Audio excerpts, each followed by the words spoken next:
الهی به داد برادران ما در تاجیکستان برس، در روسیه برس. الهی پروردگارا اونها را از زیر ظلم ظالمان نجات بده. زنان هستن تماس میگیرن که ما قرآن دوست داریم، جایی نیست که یاد بگیریم. یا الله، چی حال است، چی حال است به سر امت محمد صلی الله علیه و سلم. در برکت این ما پروردگار ظالمان را نیست نابود بگردان. الهی پروردگار ظالمان را نیست نابود بگردان. در حق مردم تاجیکستان دعا بکنین. عزیزای اون مردم خیلی حق دارن به سر ما شما. بسیار به یک حالت بد گرفتار هستند. باور بکنین اگر شما حالت مردم تاجیکستان را بدانین که اونا به چی تکلیف طاعت و بندگی خود را انجام میدن. به بچه‌ای که تا به 18 سال نرسیده اجازه داخل شدن به خانه الله نیست. به خانه الله، خانه معبودشان، برایشان اجازه نمیدهند که برن اونجا طاعت و بندگی بکنند. به هیچ کس اجازه نیست که در اونجا تعلیم قرآن بکند.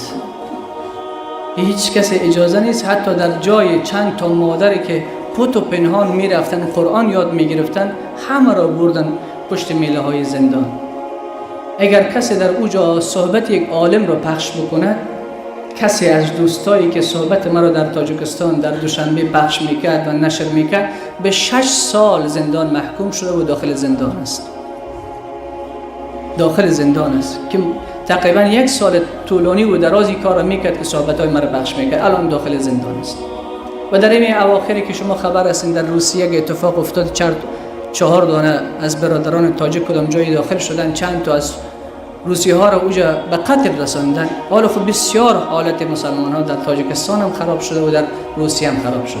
در حق برادران و خواهرانتون که بار شاید ما هفته بالاتر از 500 تا تماس از مردم تاجیکستان و از تاجیکستانی که برادرایی که در روسیه اوجا کار میکنن داشته باشیم، اونا دعا طلب میکنن. و بار گفتن جماعی که شما دارین جماعی خیلی بزرگ است، اوجا بندای نیک خدا، اولیای خدا در اون مجلس شما در حق ما دعا بکنید. ان شاء الله در حق برادرای ما دعا بکنید که الله این ظلمی که بر سرشان است پروردگار چراغ ظلم رو خاموش بگردانه. و ما اینجا برشان میگم که نگران نباشین، چراغ ظلم ظالم تا دم محشر نمی سوزد. اگر سوزد شب دیگر نمی سوزد. روز خواهد آمد که به فضای باز الله را بتوانیم عبادت بکنیم. روز فرا خواهد رسید که بتواند علمای شما مثل علمای افغانستان سر منبر حق را بیان بکنن. ان شاء الله او روز خواهد آمد. ربنا ما خلقت هذا باطلا سبحانك فقنا عذاب النار. سبحانك فقنا عذاب النار. ربنا إنك من تدخل النار فقد أخزيته وما للظالمين من أنصار. ربنا إننا سمعنا مناديا ينادي للإيمان أن آمنوا بربكم فآمنوا. ربنا فاغفر لنا ذنوبنا وكفر عنا سيئاتنا وتوفنا مع الأبرار. ربنا ظلمنا أنفسنا وإن لم تغفر لنا وترحمنا لنكونن من الخاسرين. ربنا لا تؤاخذنا إن نسينا واخطأنا. ربنا ولا تحمل علينا إصرا كما حملته على الذين من قبلنا. ربنا ولا تحملنا ما لا طاقة لنا به واعف عنا واغفر لنا وارحمنا أنت مولانا فانصرنا على القوم الكافرين. اللهم لا تقتل بغضبك ولا تهلكنا بعذابك وعافنا قبل ذلك. اللهم إنا نسألك العفو والعافية والمعافاة في الدين والدنيا والآخرة. توفنا مسلمين والحقنا بالصالحين. عزیزای من در حق ما زیاد دعا بکنیم که الله مرا هدایت نصیب بگرداند. الهی پروردگار، ای کریم، ای رحمان الرحیم، بندگانت دست پر از گناه به درگاه تو بلند کردند. الهی از نیکویی بخشش و پرده پوششت ما را محروم مگردان. الهی باران رحمتت را بر سر گناهان من بینداز. الهی ابر رحمتت را بر سر گناهان ما بکش. الهی ما به خانه تو پناه آوردیم. الهی به خانه تو پناه آوردیم. الهی پیر و جوان، خرد و کلان، گناهگار پاک، روسیا و روسفید. پروردگارا کسی که روزهش را قبول کردی، کسی که روزهش را قبول نکردی، کسی که روزه با معنا گرفت، کسی که روزه بی معنا گرفت، کسی که طاعت و بندگی تو را در این 20 روز و 19 روز کرده پروردگارا، و کسی که نکرده در خانه تو جمع شدی. یا الله تو ذات بسیار مهربان هستی، ذات بسیار کریم هستی، تو خود عذر خیلی میپسندی پروردگارا. لعنین المذنبین احب الی الله، گریه گناهگاران، زجه گناهگاران، نالش و نیایش گناهگاران و پیشگاه تو از تسبیح فرشتگان بهتر است. یا الله بندگانت گریه میکنند. یا الله ما با امید آمدیم، با امید آمدیم، ناامید نیستیم. یا الله جز کفار چه کسی از رحمت تو ناامید است؟ الهی پروردگار ما به رحمت تو امید داریم، با قلب مملو از امید به رحمتت به خانه تو آمدیم. خدایا تو ذات هستی که نمی سزد به تو که دست رد به سینه ما بذاری. الهی پروردگار نمی سزد به ذات تو که ما را ناامید از خانه خود بیرون بکنی. هوا سرد است، بندگان در بیرون به هوای سرد نشستند. الهی پروردگارا، الهی پروردگارا تو کریم هستی، روزه های ما را قبول بگردان.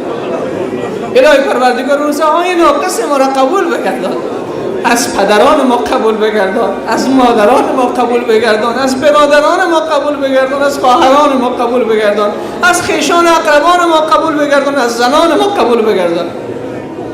یا الله به خانه تو آمدیم. الهی عبدک العاصی عتاک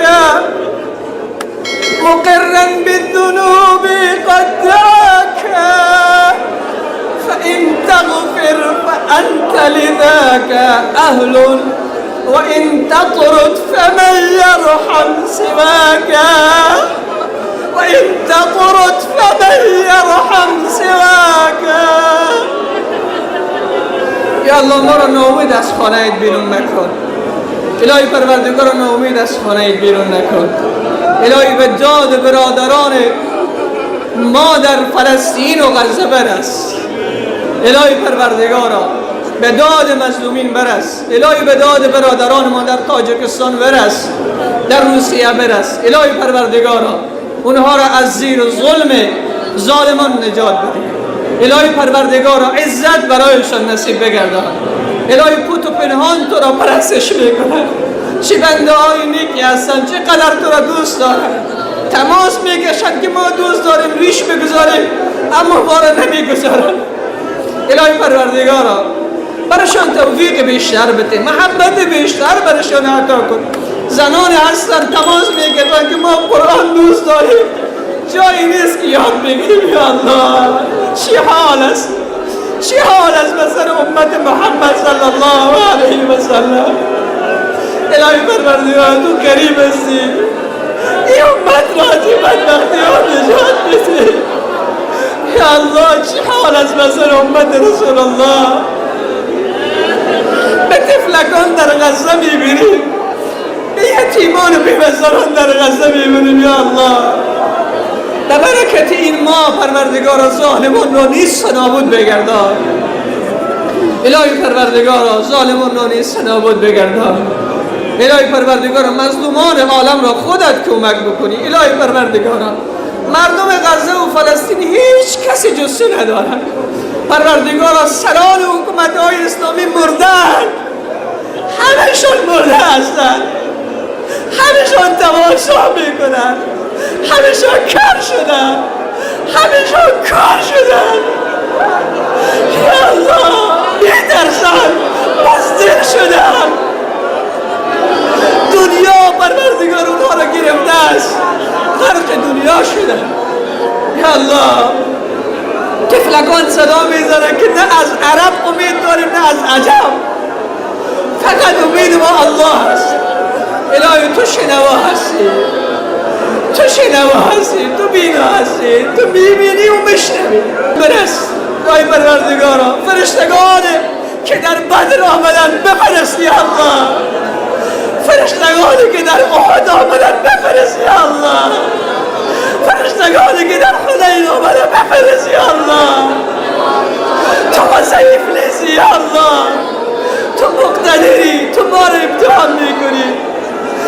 ما را امتحان میکنی با ما مزه نمانده یا الله. نه تراویح درست داریم، نه ختم درست داریم، نه سجده درست داریم، نه روزه درست داریم. یا الله تنبلیم، بیکاره شدیم، طاعت و بندگی درست نمیکنیم یا الله. نه زنان ما طاعت درست میکنن، نه شوهران طاعت درست میکنن، نه پدران. الهی رحم بکن، الهی پروردگار به حال امت اسلامی رحم بکن. فقیرا از خزانه های غیب خود اونها را بی‌نیاز بگردان. اونهایی که مریضن از شفاخانه خودش شفا نصیبشان بگردان. الهی پروردگار اونهایی که مسافرن صحیح و سالم به خانه برگردان. الهی پروردگار جوانانی که در مسافرت روزه میگیرن، جوانانی در ایران تماس میگیرن که ما پت و پنهان از سرکاریگر خود روزه میگیریم، اگر بفهمه نمیمانه ما روزه بگیریم. سبحان الله. الهی پروردگار این جوانان رو بیشتر بگردان، الهی شوق اینها رو بیشتر بگردان، علاقه ایشان رو بیشتر بگردان، تقوایشان رو بیشتر بگردان، اجر بیشتر نصیبشان بگردان. الهی فرزندان صالح نصیب ما بگردان، الهی فرزند ما رو صالح بگردان، دختران ما را عفیفه و نجیبه و طاهره بگردان، دختران اهل مجلس ما را عفیفه و طاهره و نجیبه بگردان، دختران امت اسلامی را عفیفه و طاهره و نجیبه بگردان، فرزندان ما را صالح بگردان، حافظان با عمل، عالمان با عمل بگردان. الهی کینه و کدرت را از دلهای ما بیرون کن. در شب قدر کسایی که کینه دارن الهی اونها را نمیبخشی، قلبهای ما را پاک بگردان. الهی پروردگار قلبهای ما را پاک بگردان، حسادت ها را از میان ما بردار، علمای امت اسلامی را توفیق بیشتر عطا بکن. الهی پروردگار محبت و مودت در بین علما پروردگار نصیب بگردان، حافظان قرآن را پروردگار با عمل بگردان. و صلی الله تعالی و سلم علی خیر خلقه سیدنا محمد و آله و اصحابه اجمعین. عزیزان تماس کشیدن پدرشان مشکل داره، شفای عاجل نصیب بگردان. الهی بعضی ها مریض دارن خیلی خطرناک، ولی تو شفا دهنده است، شفای عاجل نصیب بگردان. مسئولین نظام عزیزان هستند در اینجا خدمت میکنند، در این مسجد ما میآیند به خاطر تلاشی و به خاطر خدمت. الهی به هر قدمشان اجر نصیبشان بگردان. الهی پروردگار اینها را بیشتر توفیق عطا بکن.